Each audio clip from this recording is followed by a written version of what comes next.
got it. Our meeting is being live. Our meeting is being live. You see, yes. I will make it public. Okay. Public. Yeah, this is public. We are opening. I will close the share window. That's so fun. Now, if you have a Facebook window, you can Facebook see window. the chat. If I open it in another window? Yes, Okay. if you open another window at this time. Oui, madame. Okay. I will make it small. Ooh, I'm learning so much. Okay. Okay, so where's my search feature? Okay. Hang on. There you are. I have noticed there is one person seeing us. Okay. Wow. It's ourselves. Let me see with.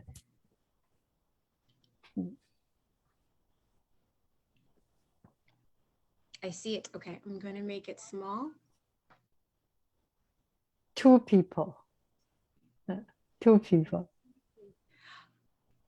It looks like 3. there's 3 a little people. bit of a delay. Yes. Yeah, I just sent it to my family.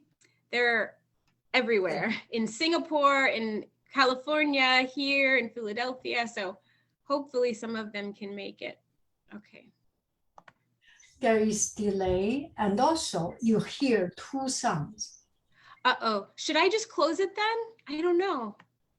If you choose to close it, I can read the questions if there is question. Okay. Maybe that will be okay. Yeah. I don't want to make the connection bad. Okay. Yeah. Okay. See, there is another sound. Let me see. Okay. It is always fun to learn something, right? Absolutely. Okay. We are live, and but it's just a chat with you. It's so good to see you. Wow, your hair is so long. Thank you. Yeah, it looks a lot shorter when it's curly. But I like to, before my accident, I actually used to do it myself in between going to the salon, but it can take me up to 2 hours. So I don't do it anymore by myself. You understand, who has 2 hours to do your hair? I just can't. Yeah. But yeah, I'm so excited. I've been talking to all of my friends and family about meeting with you again and how lucky I am. I'm so excited. No, I am lucky. And I really love your song. And you mentioned, let's go right to the target. The other day, I asked how to grow on Ichi on Instagram. How did you do it? I am so new.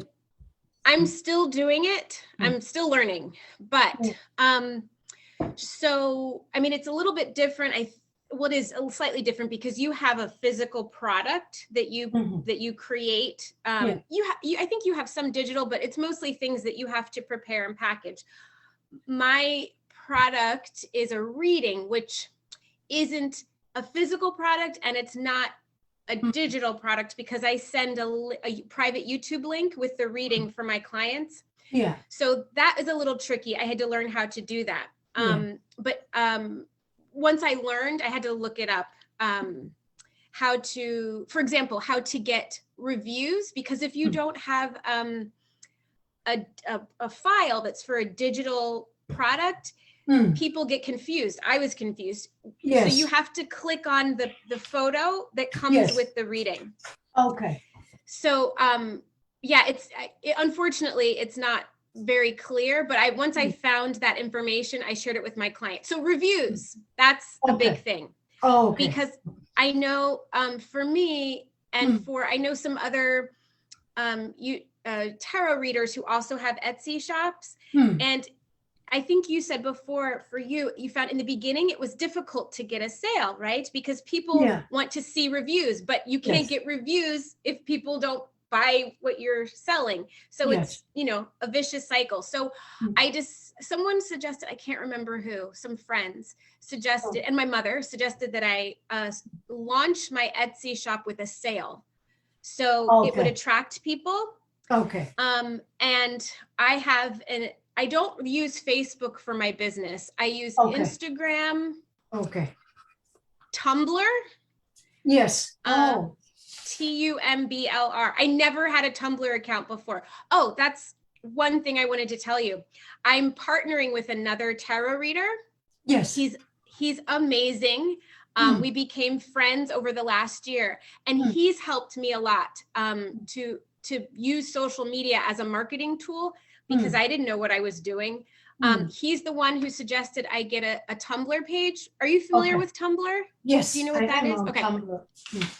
So so that I don't have to spend a lot of time creating new content for each platform, I just, for example, like if I put up a post, a new video on YouTube, I will just post a photo, you know, saying new post up, but I'll do it across my account. So Instagram, Tumblr, those are my main two, and YouTube. I will sometimes, if I don't create a video, a separate video, I will just say something at the beginning. You know, like I'm having a sale for, you know, readings for Father's Day, for example. I'm not, but for example. And then I just make sure that all of those accounts are opportunities for people to go to that, to go and see what it is. So so he goes by the Messy Oracle. He might be watching. I'm not sure. If you're Messy, if you're there, hi. He actually told me to also try Reddit, but that's a little, I don't know. I don't know if I'm ready for Reddit yet. Okay. But my next move is TikTok.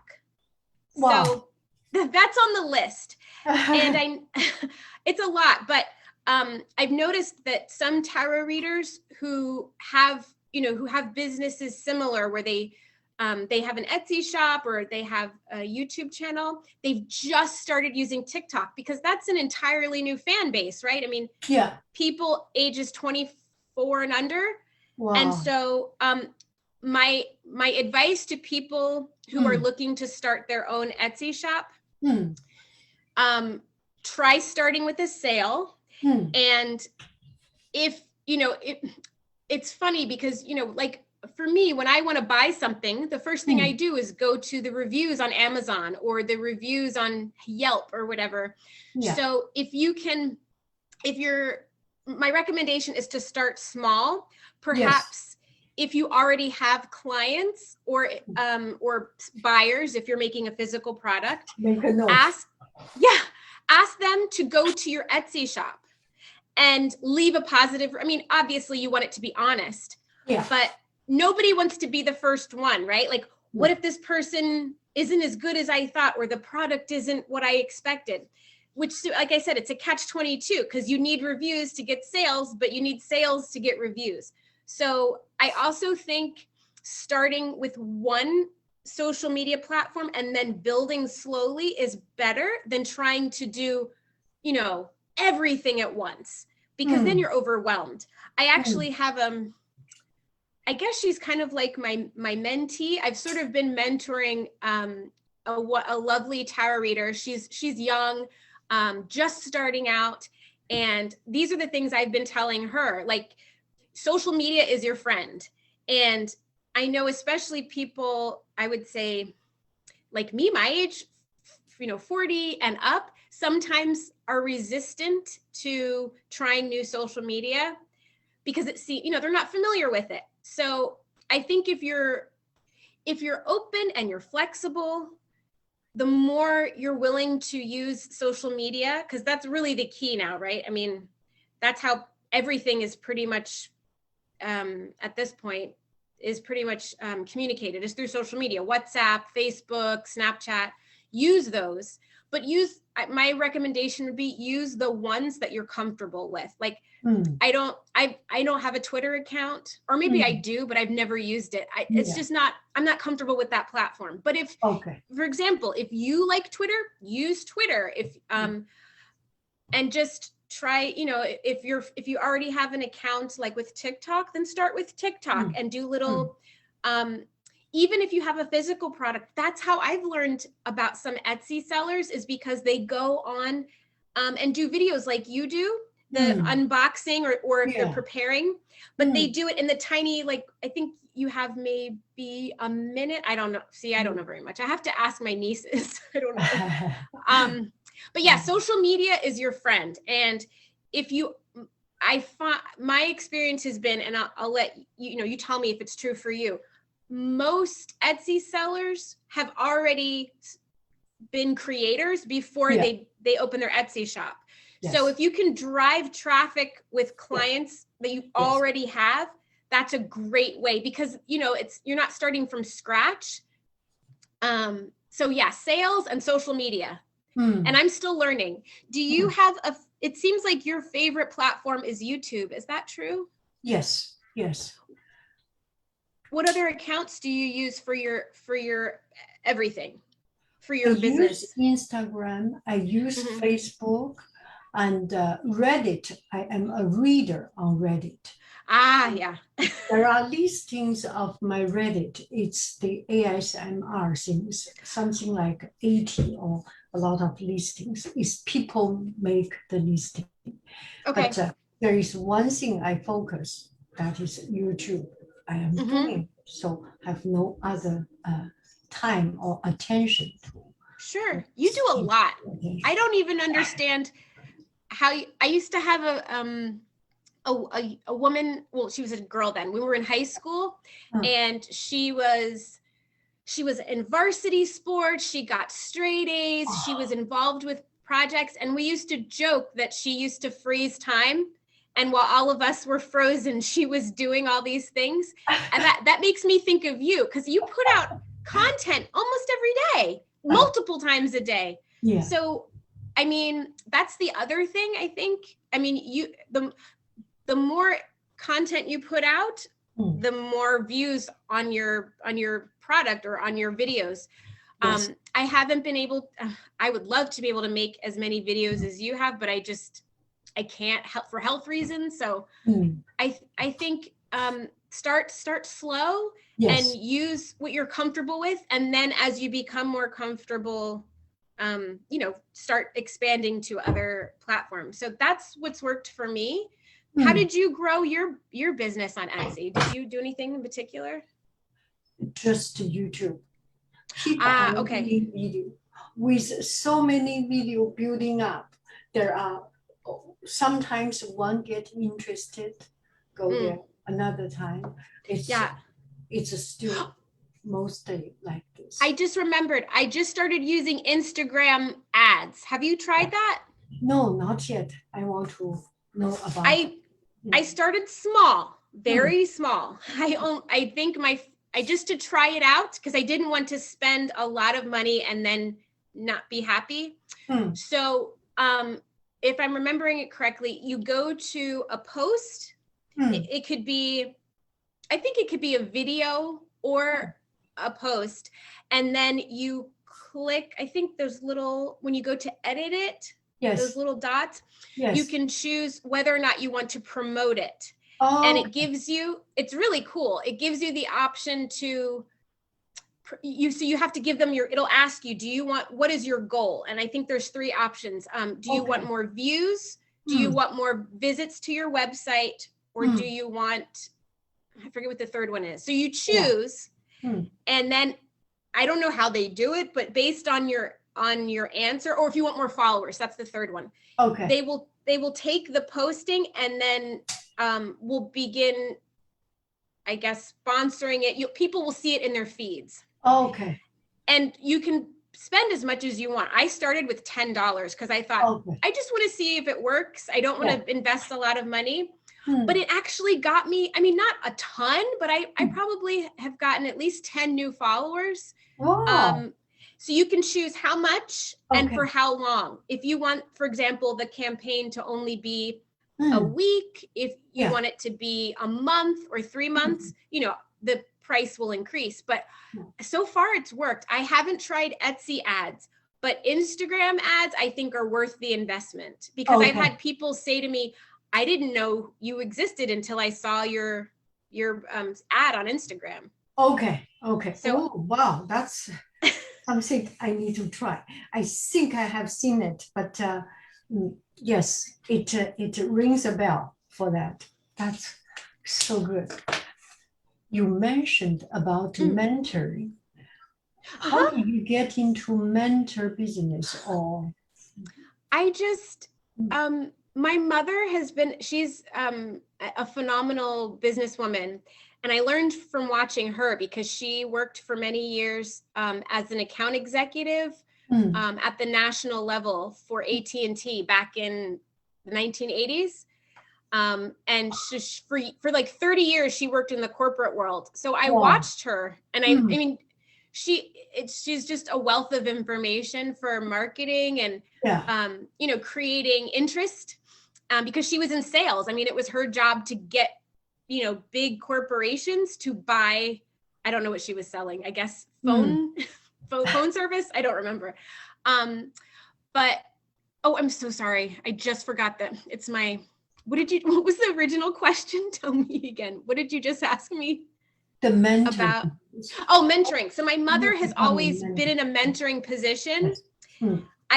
So I just sort of naturally did it. So, you know, I'm very open, and I like to network, because like I'm so grateful that you and I connected, because I feel like you're mentoring me, actually, even though you're not really. But you know, I feel like if you when you network, if you reach out to other people, so for like you, other Etsy artists or other educators, I reached out to different tarot readers, and sometimes you end up, not all the time, but sometimes you end up becoming friends. You know, you realize, oh, we have all this in common. So it just happened naturally. It wasn't like I was trying, but there's the young lady I was telling you about, she's, I think, about 20, and she's just now starting her business. So she was like, well, what do you do? What do you suggest? And then, you know, because I'm learning as I go,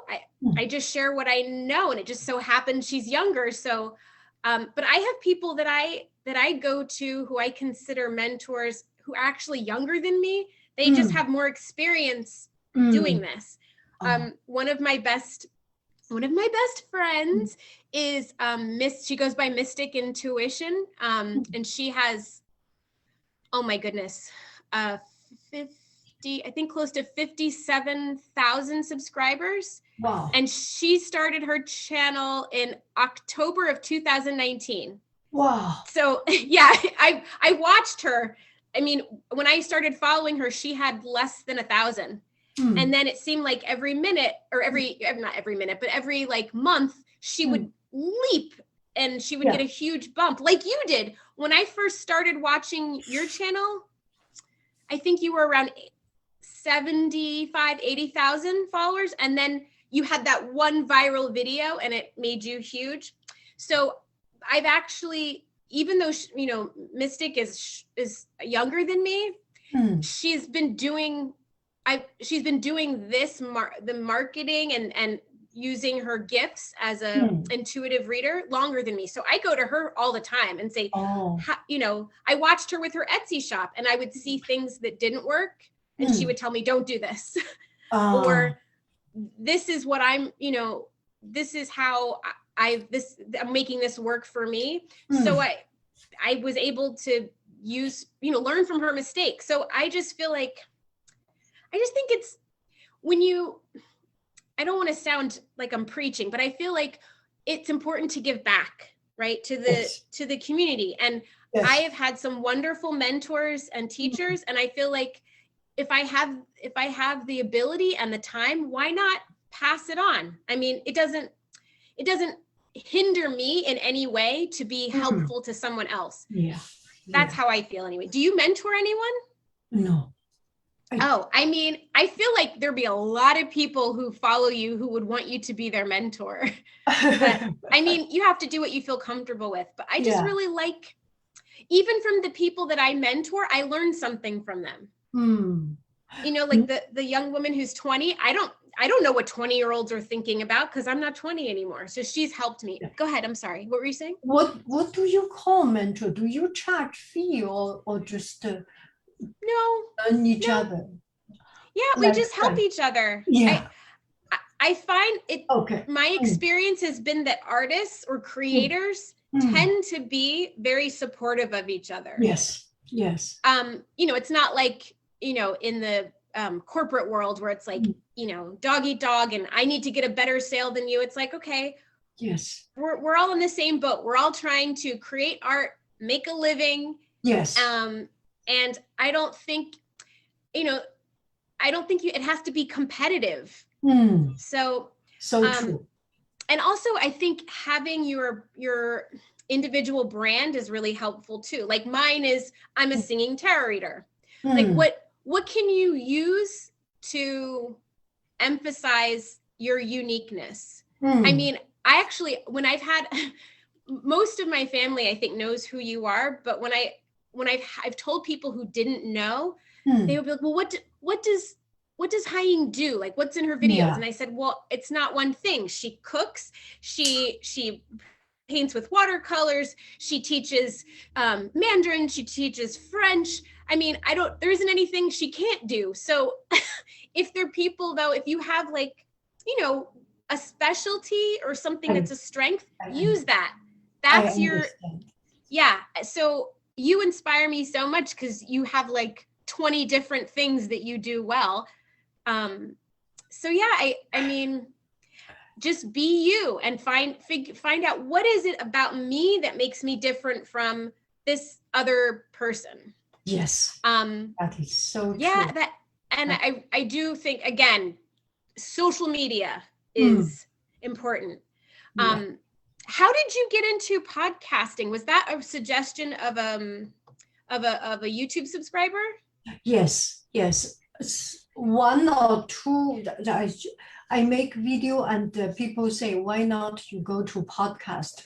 And then I was thinking, why not? So I made a try and search online everything, how to do this live. I search your uncle's video and it just goes into a lot of information. And then I find Anchor and start from there. I love it. Yes. Please go ahead. And okay. I didn't mean to interrupt you. You inspire me to actually, so I have news. I'm in pre-production for my own podcast. You inspired me. I know I'm nervous, but I'm excited. And I think we're going to use Anchor. Do you still use Anchor? I still use Anchor. Okay. So my friend, he's my friend, but also my colleague. He goes by the Messy Oracle on, he's everywhere. He's on Instagram. He's on Tumblr, Reddit. I think he's on Twitter too. He has a website, but he's fantastic. So we decided that we would like to work together to do a podcast. He's very funny. We make each other laugh all the time. And we figured, why not turn this into a business? Like, we're doing this anyway. Why don't we, try to put our content out there and also make some money? So the subject matter will include tarot, mediumship. I know a lot of mediums who communicate with spirits, spirituality, astrology, and the paranormal. So that's a very broad topic. And each episode will be different. We're like I said, we're in pre-production right now, but it was after I heard you on Anchor, or heard you on Spotify, and you were I think at the beginning of the video you said you were using Anchor, and then it was like a light bulb went off and I thought, I can do this. I can do this. Yes. So yeah, I'm so excited. But again, remember I was saying, in my opinion, I think you need to showcase your strengths. Yes. So there are other podcasts out there like ours, but what makes ours different is because we represent the impact of people of color. You know, my co-host is Asian. You know, I'm a Black American woman. And my friend is also a member of the LGBTQ community. So I don't think, from little bit of research I've done, I don't think there's a podcast out there that sort of represents or includes representation from those communities. Yeah. So I'm super excited. Oh, wow. And yeah, the plan, you know, is I think to use Anchor, but I think we're probably going to start recording in a couple months. Yes. So stay tuned. Yeah, I think I'll post on YouTube and Instagram and everything. But yes. When I saw you do it, I was like, if Haiying can do it, I can do it. Okay, I will make a video of how I do it, including show the microphone. You use a microphone, right? Or use your iPhone? Oh, that's a good question. I have both. Do you? Now I need to take notes. What do you recommend that I should use my mic? Use a mic. Okay. But that kind of mic. Any of this kind of mic. Okay. Is better than the phone itself. If only the phone, it gets the sound everywhere. You can use this mic. When I go out, I use this little mic on my pin on my collar. But otherwise, use this mic because you are not moving around. Right. With a certain distance with a pop filter, it will work. I have a pop filter and a mic, but it's a mic for, I guess I could use it too. I've used it to record my voice. Yes. Yes. For music. Yes, that's perfect. That's fine. Okay. Yes. But you are mic is better. Yes. Okay. Yes. Great. Any other suggestions? Yeah, I'm ready. I'm ready. Do you have interview? Your friends chat each other. Yeah. I mean, so how do you record if like a interview? I'm not sure. We have to do research, but I know that it's possible. Yes. Because I've seen other podcasters do it. So for example, one of my favorite podcasts, there's two that I listen to a lot. One is called The Grave Talks.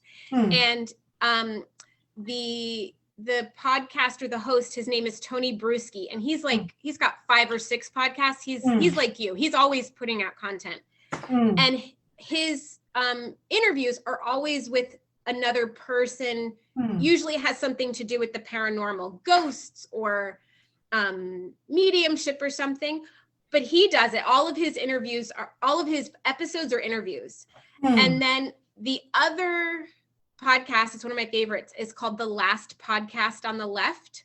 They're fantastic. They're three guys who basically 10 years ago, I think, they started recording a podcast about it's comedy and true crime. It's a really interesting blend. Yes. And originally, I think they were all, if I remember correctly, they were all in a studio in Brooklyn. But as their podcast grew, they started, they got married. A couple of them are married, and they started moving. So I think now, if I'm correct, 2 of them are in California and one is on the East Coast.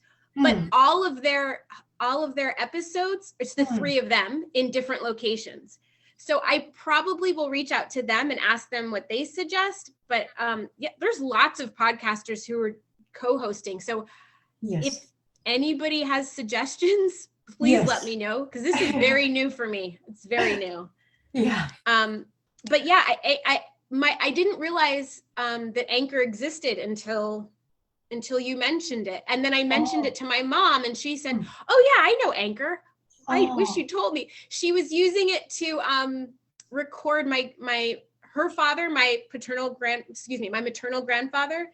She used it to record some of his stories because he lived to be almost 100. He passed last year. He was 96. So, I mean, he's seen amazing things.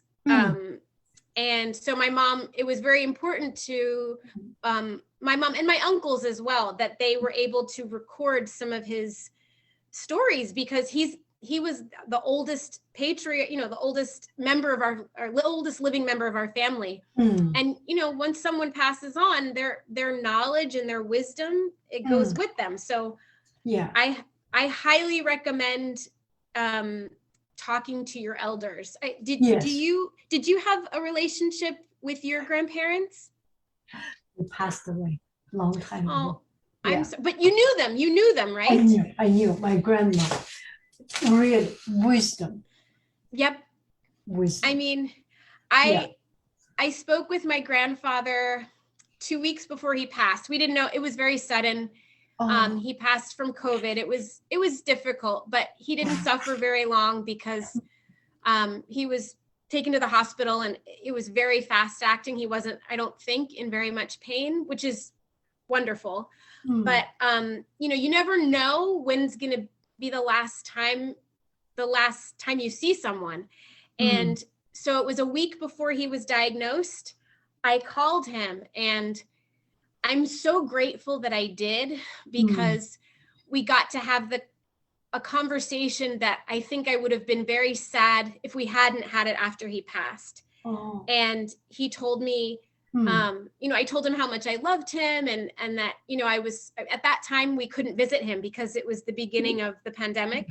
Yeah. And that was hard because he was very isolated, but yes. I just felt like I needed to call him. I needed to tell him. And maybe part of me knew that he might not be with me very long. And he, this is a man who lived through World War II. He experienced just unbelievable racism being a Black man in the United States. He worked as a taxi driver in order to get his college degree. He took care of he and my grandmother. One would work at night. He would drive a cab at night, and she would work during the day, and they made it work to take care of their children. He was amazing, and he was a jazz aficionado. Yeah. But for him to tell me, he just told me how proud he was of me and all the things that I'd done. And I needed to hear that, because, I'm my own worst critic. I don't know if you are. And for a man who lived almost a century and saw, war and the civil rights movement and all the other things, for him to say to me, I'm so proud of you. You've done things that I could never imagine doing. It's something that will always stay with me. And I'm really grateful. I don't want to get emotional. Not only from your grandfather. I so admire your voice and the way you talk. And you can talk so much, and the vocabulary, everything. Yes. Thank you. He said years ago, I think when I was in my 20s, he said, why aren't you teaching? Or he also said, you should open up your own school. And I said, well, Pop, that sounds like a great idea, but I don't think I'm ready for that. But he was right. I mean, he was a very wise man. And, yes. He wasn't the type to be overbearing. So, he was a man of few words. So when he did say something, everybody listened. And he's been right about a lot of stuff. So I remember when he said that, I was like, I mean, maybe Pop, I don't know. And, I kind of dismissed it, but I ended up going back to get my master's degree. Wow. 8 years ago. Wow. And my master's degree is in teaching English to speakers of other languages. Wow. So he clearly saw something that I didn't see in myself. Yes. And I mean, here I am now. And I used to swear up and down, I'm never going back to school. It's too much work. Yeah. But I loved it. And the school that I went to, I went to the University of Southern California. Yes, yes. So that's where my graduate degree is from. But was it was an intense year program. So it was like 2 years of graduate school in 1 year. One of the hardest things I've ever done. Yes. Yes. But what was cool about it, it was almost futuristic because all of our schooling was online. So before other school, I mean, right now it's normal, right? Lots of schools are doing it. Yes. But at the time, it was very unusual to have an entire program. I had classmates in Japan, in Korea, in Hawaii, in United Arab Emirates. And then it was true for our professors too. Some of them were in Europe, some of them were in the United States, but it didn't matter because we had video and audio. So it was when schools started going into in a totally online virtual format. Yes. I thought, wow, that's something that I already know because I had to do it.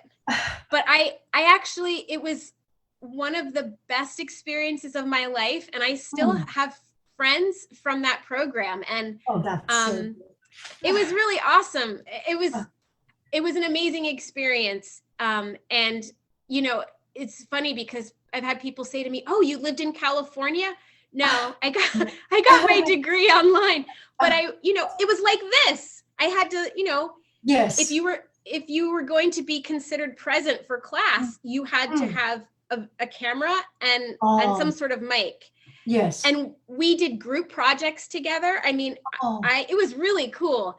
My professors could also, I don't know if you do this in your classroom. Did you ever put children into small groups for projects? Yes. So I don't remember the name of the platform, but they would do that with us. So we would have a class, say maybe like 20, 25 people. Yes. And then we would have breakout sessions and the professor would put us in a virtual room. Yes. But it was, I mean, USC is way ahead of the game. I did go there for graduation and I went there.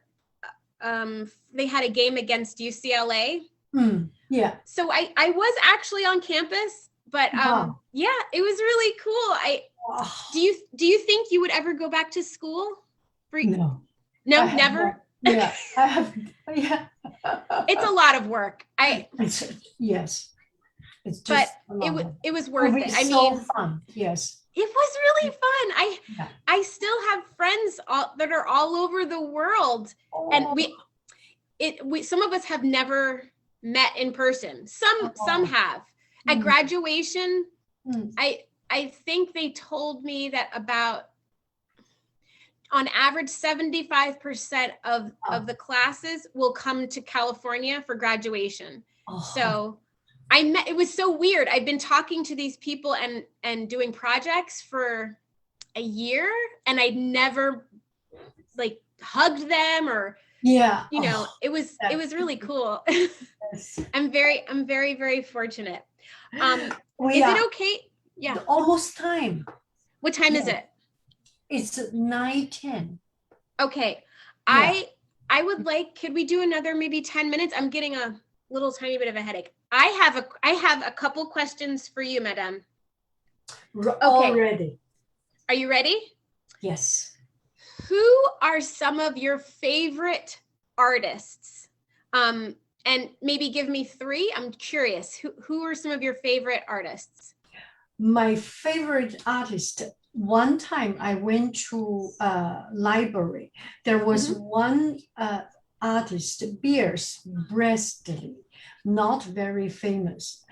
It's just a style, black and white, and like wood cut. Beautiful. I fell in love for that.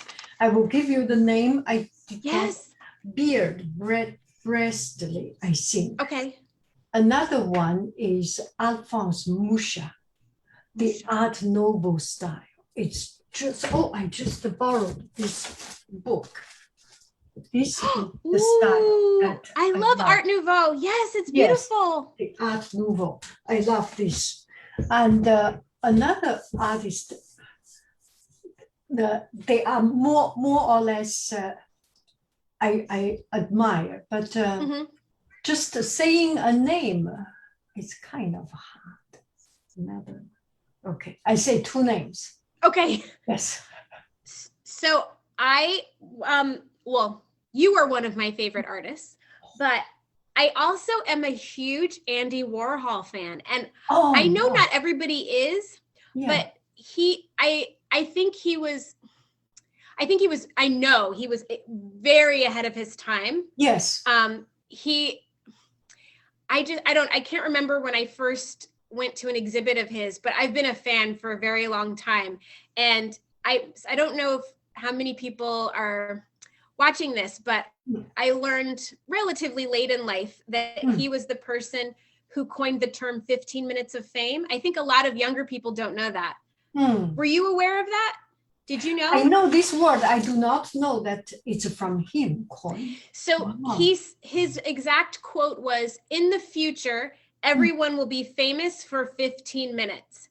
Wow. That was what, 30, 40 years ago? Wow. Yeah. And it's right. We have reality TV. Yes. I mean, how would he have known that, except that he was that he was just so far ahead with his concept of the world. Yes. But besides the Campbell soup cans and Marilyn Monroe painting, he was so prolific. An amazing art. I wish I could have met him. He was a great mind. Yeah. And he mentored Basquiat. Do you know Basquiat? Yes. The very crazy, very explosive style of painting. Yes. And it's quite hard to get into their world of painting. It's not easy to understand. Only when you know the history, the story of his life, you can start to get a glimpse of the life. Otherwise, all these are very, very hard to understand and get immersed into. I agree. There's a film, I forget the name of the actor, but it's it was based on Basquiat's life, and it's called Basquiat, I think. Oh, and now his name, he's a phenomenal actor, Jeffrey Wright, I think. And black and his hair like this. Like, yes. Oui. I really love street art. In fact, some of the best street art I've seen was, I think it was in Paris. And also, when I was living in Spain, Bilbao had amazing street art, murals. Things that would just blow my mind, and they just were on the street everywhere. Yes. Do you like street art? Yes.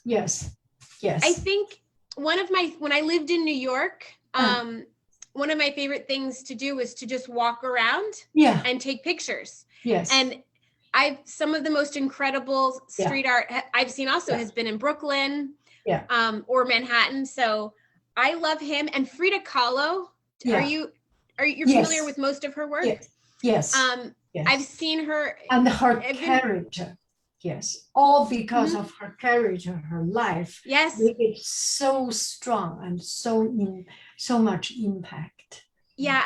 And she did a lot for, I think, for women in the art world. And I like that she didn't conform to the way she was expected to behave. Yeah. And so she inspired me too. And Van Gogh, I'm a big Van Gogh fan. Do you like his work?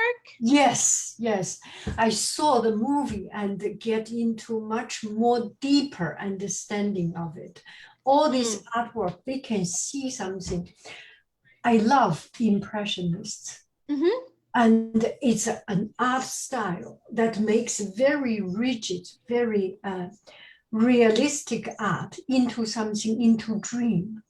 That's my understanding. It's a little bit fluffy, a little bit blurry, but it's like your dream. You have these lights around it. I love it. And there is a true core of substance in it that you can get connected.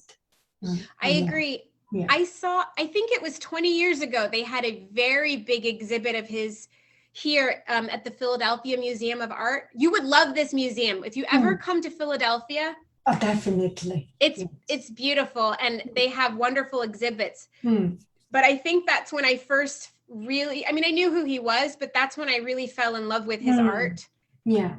It was a beautiful exhibit. And I think I also went to see the Frida Kahlo exhibit when I was here. Oh. So I think that's also why I love her so much. Wow. Okay. Let's see. I'm going to just do one more because I'm getting a tiny bit of a headache. It's starting. Okay. So what are some countries or cities, can be anywhere in the world, that you have on your bucket list that you have to see before the end of your life? Is there anywhere in particular? Yes, from the internet. I do not even know the name. From YouTube, one friend commented, I am from a very, very north, in North Pole, a city in the North Pole. So I want to go there. And I want to go, when I do the shipping, I see the cities. I want to go to all these cities. Yeah. I feel so connected. Yeah, I feel so connected. One particular city, no, not a particular city that if it is Paris, it is Rome, or no. I just want to go to the place which I have never been. I want to see some places, and from my bucket list. Yeah. Yes, that's my bucket list. Okay. I have Australia on my bucket list. How long did you live there? 4 years. That's a long time. Oh yeah, yeah. So where were you? Which part of the continent were you? Sydney. Oh, the capital. Okay. Yes. Were you able to travel much while you lived there to see the other parts? Yes. We traveled around all Australia, to Western Australia, we didn't go to South Australia. We didn't go to Adelaide. I want to go to Adelaide. Another city, 2 cities I really want to go. One is Adelaide in Australia. Another city, when I lived in Brazil, is Curitiba. It's one of the best designed city in the world. Okay. So they say the traffic, the population, everything was designed beautifully. So I want to go to these 2 places, actually. I highly recommend, if you're able to go to Bilbao in Spain, specifically Bilbao. And the reason why I say that is because you're an artist. One, the city was a very sort of dark industrial town. And from what I've been told, it could be rather dirty because there was a lot of smoke. That's what I was told by people who grew up there. And then in the 90s, Frank Gehry, who built the Guggenheim, he built a Guggenheim museum there in Bilbao. Yes, there is. Yes. I went.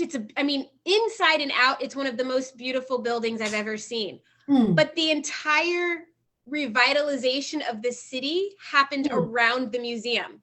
So the city it's become I like to call it functionally beautiful. So they have buildings that are works of art.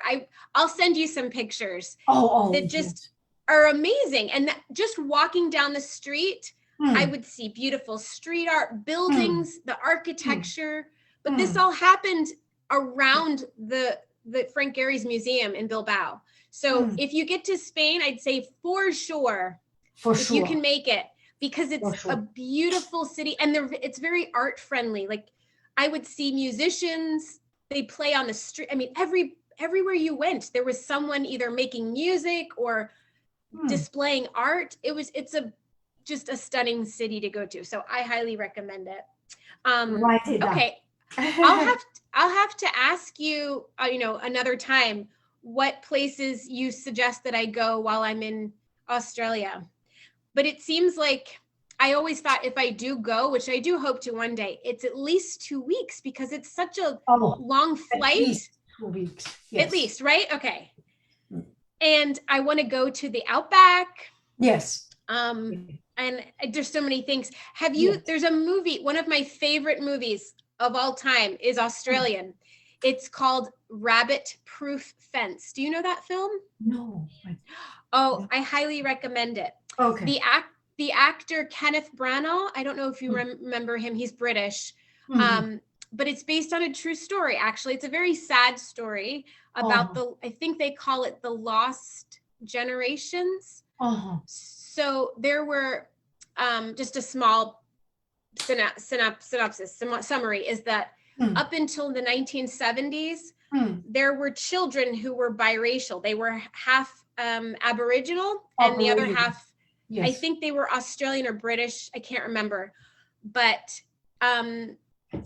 it became the sort of mission of the Australian government to take these children of mixed race and put them into, I mean, it's like what we did with Native American children here, unfortunately, the United States, and force them into these schools. They would take them from their families. It was very sad. But the beautiful part is that there is a story of I think there were 2 girls who were taken from their home, I think at least twice, and they escaped and walked on foot hundreds of kilometers, maybe thousands, to get home. And so it's very heartbreaking, but also, can you imagine being a child and walking across the desert? Yes. It's a beautiful story. It's you're gonna need tissues in the beginning. It's sad, but it also made me want to go to Australia. Rabbit Proof Fence. Rabbit hole. Proof. RABBIT. Proof. PROOF. Okay. Fence. Rabbit proof. Okay. Yeah, it's. If you watch it, let me know. It's one of my favorite movies ever. I will. Okay. Wow. Yeah, before I go, I'm sorry, I just wanted to say I'm having a sale. I don't know if you do sales for yours, but I decided because it's summer solstice or in the northern hemisphere, I think it's on the 20th. So I'm having I decided, I should do a sale. So I think sales are a great way to get more business. But so I'm having I just started it yesterday and it's going through June 22nd, but it's on my Etsy shop, so I will check it out.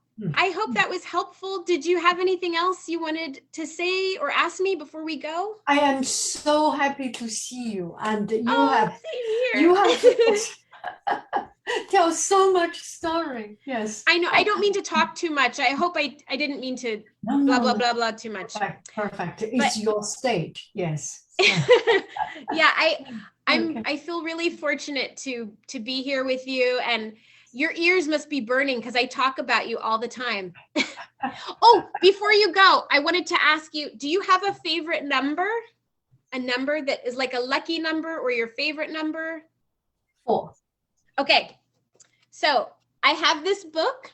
It's called Angel Numbers. And the person who wrote it, he said that he channeled messages from angels about different numbers. So every number has a different message. So I wanted to give you your message before I go.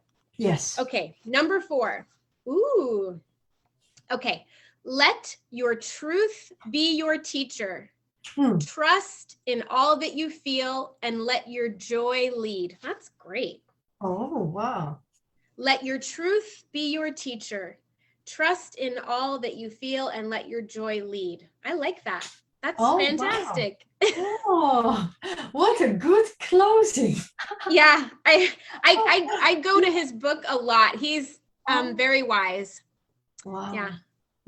So thank you for taking the time to talk with me. I'm so grateful. Merci beaucoup. No, I am so grateful for you. Okay, we both so much story. We both can be grateful. And you know, I would love one day, it would be fantastic if you come to Philadelphia or I'll come to California and we can do this in person. I think it'll be really, really fun. Your museum. Yes. Yeah. It's so great. You'll love it. Museum is a must go. I know it. Yeah. Oui. Okay. Yeah. Okay. Au revoir. Thank you. Bye bye. Au revoir. À bientôt. À bientôt. À bientôt. Bye bye. Bye. Okay. I close it. Okay. Bye bye.